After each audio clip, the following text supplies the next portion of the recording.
Hey guys, welcome back. This is Golden IDS. And this is the Legend of Zelda Skyward Sword. In this episode, we are going to complete this dungeon. I thought we could have completed it last time, but I forgot about possibly the biggest room in the game. So there we go. So I don't know why you could if you want. No, you can't. You can't disable the water and then get back up because it's a bit of a drop. It's a bizarre the way they made it like that, but whatever. It's just kind of that extra jazziness. Okay, I think there is either 20 rupees or a piece of heart somewhere around here, but I honestly cannot remember because there's a lot of these little nooks and crannies, and I won't explore all of them because I don't have the time, so I don't care enough. But it's interesting to have a look around. There's 20 rupees here,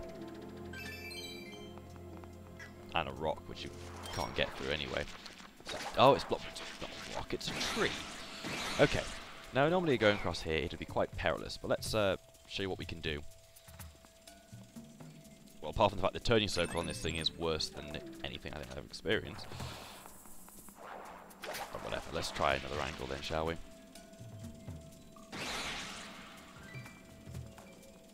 They really like looking at this beetle. There's no way that they'd come up as much as they do to try and look, oh, for goodness sake. Okay, right. Got you now. This is proving a lot more difficult than it should be.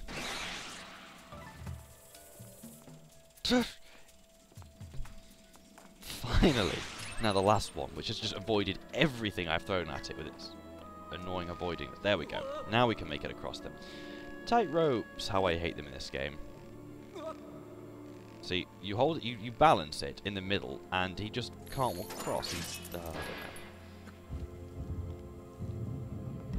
The best way to kind of jiggle it left and right a little bit, and by doing that he seems to stay on the centre without going too far to the left or right. But I don't know if that's how it's supposed to work. But anyway. It's these creatures. Now these creatures, they can take either a spin attack, or when they're in a specific angle, you have to do the specific slash which they're in. For example, watch them go when they go red. Well, you should do one-head, obviously, I'll show you, it just does that, goes it back. You've got to wait until they're aligned, like that.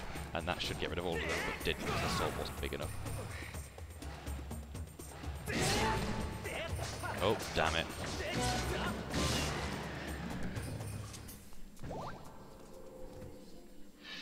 There we go. You can take them all out when it's writhing like a fish. But yeah, they're weird enemies. You get them quite a bit late in the next couple of dungeons, and they disappear for a while. They get retired, which is good, because I don't want to see those again and again. Nothing in here. Anyway, onwards.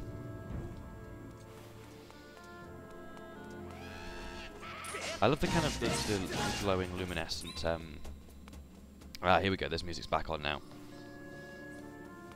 Brilliant. Oh well, he's dead now. Which is actually... it is brilliant. But it means that I don't get an item if he did drop it. Well, that's a chance. The chance of them dropping items is so small. Yeah, the item drop is ridiculously tiny. Okay. Okay. One thing we can do is hit this. Sometimes it is easy just to go and use some Deku Seeds to hit them than using that. Because from some angles it's a bit of a pain. Okay, and there is a way to get that piece of heart. And I cannot remember what that way is. Now this is really difficult. I actually read the official way of doing this in the guide, and it was solid. What you've got to do is you've got to knock a bomb somewhere near him. Oh no, this is I was totally getting confused. There is a bit later on. I think it's when you return actually, because in this game there's a lot of returning to places, and actually you can start walking on the line with you if you want, but he didn't because I scared him off this time. But there are guys with arrows, and you have to climb over while they're shooting you with arrows, so you have to just find a different way to get rid of them. Where'd he go? Did I knock him off the edge? Is that why he went, or is it actually that he was just that stupid he disappeared? Anyway, 20 rupees. Nicely got. We can also save there. Why not?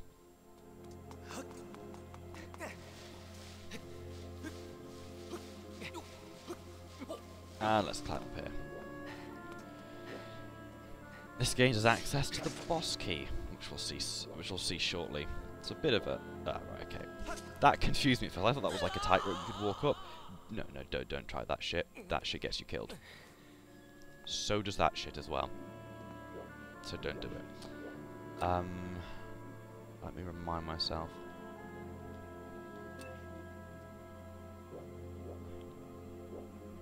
It looks like I have to jump from here to get to that, because I mean... I don't see anywhere else you can do. Alright, let's take a run for this. Yay! Okay. Right, stop, and forward, then swing. The swinging feels basically like you doing a swing. You put the force down at certain moments, and actually I quite like that as a concept. That works quite nicely. It's just sometimes you don't want to have to wave the remote around to do anything, and actually that's another thing which annoys me a little. Is waving the remote around to have to do games. I would be so annoyed if I'd run out of these by now. Okay. She's got to be almost pixel perfect jumps. That wasn't one. Luckily, this Zelda features the, oh yeah, we're just going to shove you back on the top of the ledge you failed at. Have fun with that. Okay, right. You can also use that to sort of turn you mid-swing, but tends to mess up your swings. Oh, ooh, ooh, ooh, ooh, that was lucky. There's been a few of these moments where they require these kind of... Alright. And up. And swing back down again. There we go. Boss chest.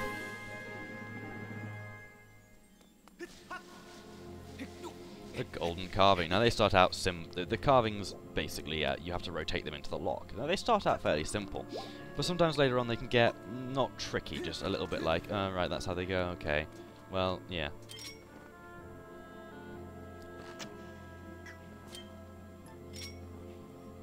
Now, something which, no, that was just a waste, but never mind.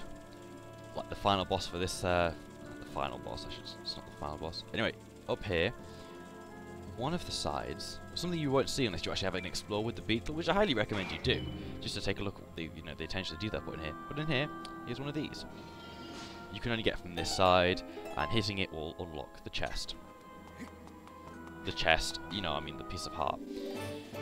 Which means we've nearly got our first heart container.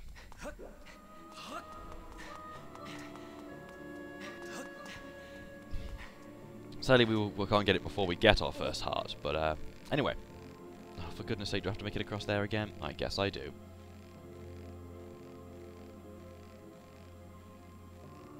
Actually seems to work. That is kind of ridiculous.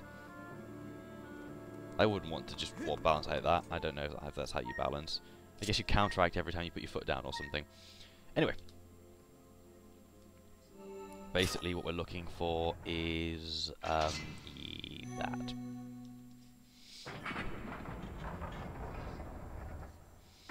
As usual, it's a massive lock that falls off. Oh no, it isn't. Like, in Twilight Princess, you know how that massive lock would drop off and nearly always just go through you. You're like, eh.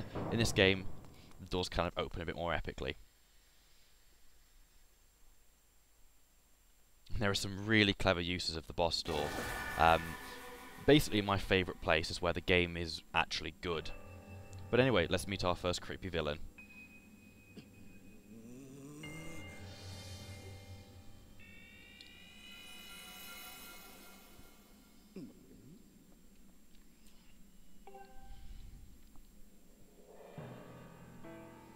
Look who it is.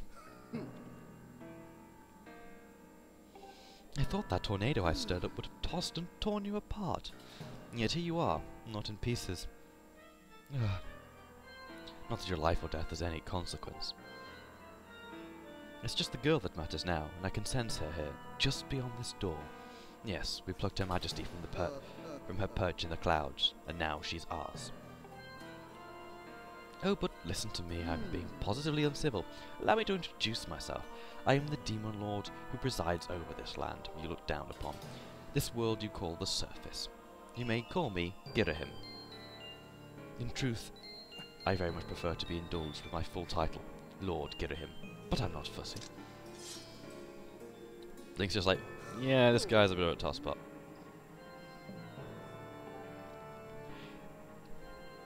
Did you really just draw your sword? Foolish boy.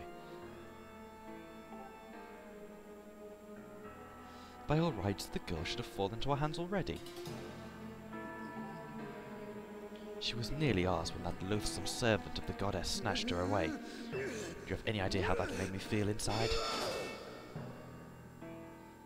Furious, outraged, sick with anger. Yeah, he's kind of unpredictable in the sense of this, and he has one of the most rapiest moments in The Legend of Zelda. Actually, most rapey moments in the Legend of Zelda franchise go in this game, which is kind of unusual.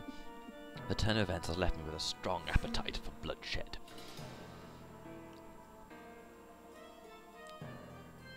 Still, it hardly seems fair being of my position to take all my anger out on you. Which is why I promise up front not to murder you. No, I'll just beat you within an inch of your life. And he's got a long tongue. Rapey.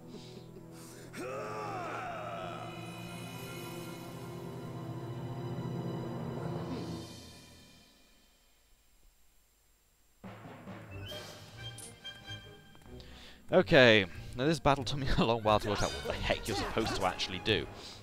Now he's got that sword there. Whenever he has that there, it means, well, just demonstrate. That's going to happen. Now what you want to do is you're going to do it in a direction he can't block. Like, for example, that way. And that gets the attack done, for example. That doesn't. It's kind of difficult to explain. You kind of have to do it for yourself, but yeah. Basically, you get 3 attacks in and he's pretty much scuppered.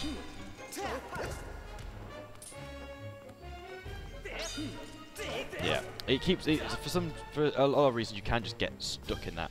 For goodness sake, it's the trying to move your sword to the other direction quickly without actually slashing that's the problem with this game. There we go.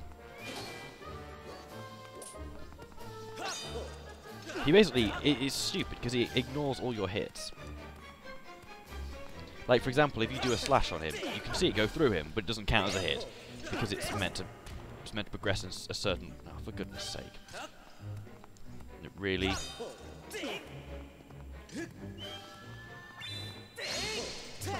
One of the stupidest things, try and pull off a Skyward sword and hit him. Okay, that time it didn't work, but sometimes he just literally glitches out of existence, which is stupid, because it means he can move really fast, but at this point he's shooting you. Oh, for goodness sake. No! I'm slashing you from the side you can't reach, you foolish man. No, you can't get that from where this is. This is at the bottom. Oh, right, okay, we're gonna... There we go. You just have to bait him and then quickly move, like, for example, bait him down here, and then swing. But that's the problem, the Wii Motion Plus doesn't always accept that. And you can get locked in ridiculously long fights with this guy, because obviously he's a villain, and we don't kill him now.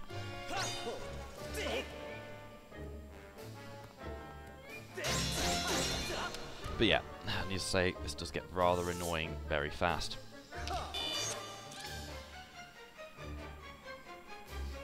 Okay, when you finally do that stage, he moves on to this stage, which is really easy. This stage is basically, you just run out of the way and then either hit him as he does that. Oh, right, okay, fine.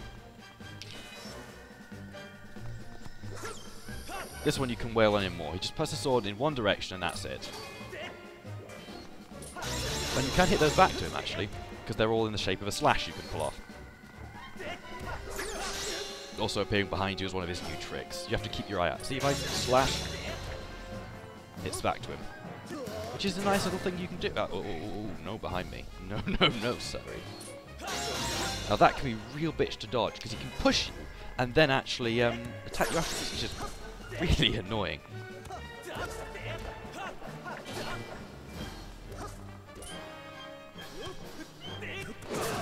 See, the amount of times I actually slashed through him at that point, but the amount of times it didn't count. Oh well. Basically, if you attack, all this fight is about, you know, not finding his opening, because he's got loads of openings that you can attack him in, as you've seen. It's just you've got to attack him a certain way. And because you've got to attack him a certain way, all the ways you could attack him are taken out, and it's infuriating.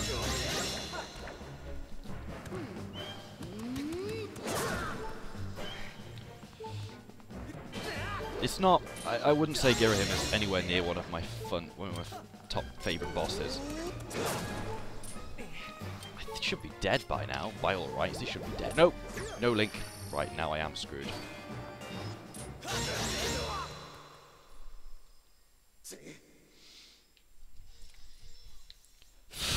No need to use the potion, but never mind.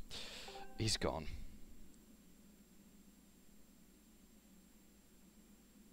I'm such a soft boy. Yeah.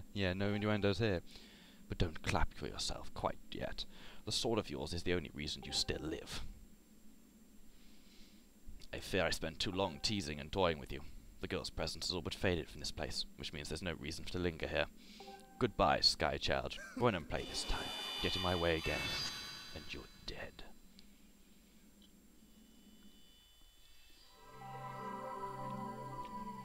And that's our villain for this game. Yep, that's our villain. The campist, most annoying character ever. He's good in the sense he's unpredictable, but I don't know.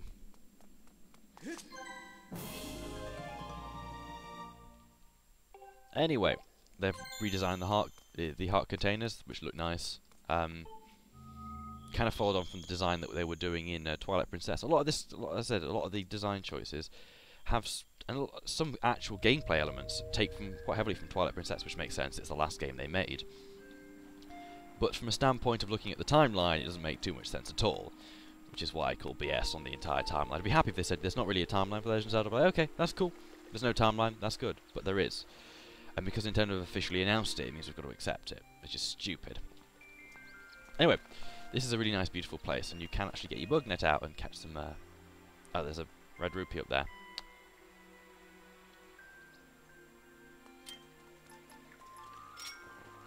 Whenever you see those symbols, you know what to do. Anyway, let's just do a bit of recreational fun, shall we? Oh, for goodness sake. There we go. And it is one of those times where the bug just doesn't want to work. Okay. You can actually catch birds in nets if you believe it. They will give you bird feathers, which are used in weapons and to make certain weapons. So let's catch a bug, because I actually want to catch one bug before we do this. There's a butterfly. This is the most retarded thing ever. Come here, butterfly. There we go. These, when you see a group of those together, there's a secret there, but we can't activate the secret key just yet, so there's not really much point in remembering that until later on. And this is a really beautiful, idyllic little place. So let's stand tall and activate the Skyward Strike. Anyway, see you guys in the next part. Take care.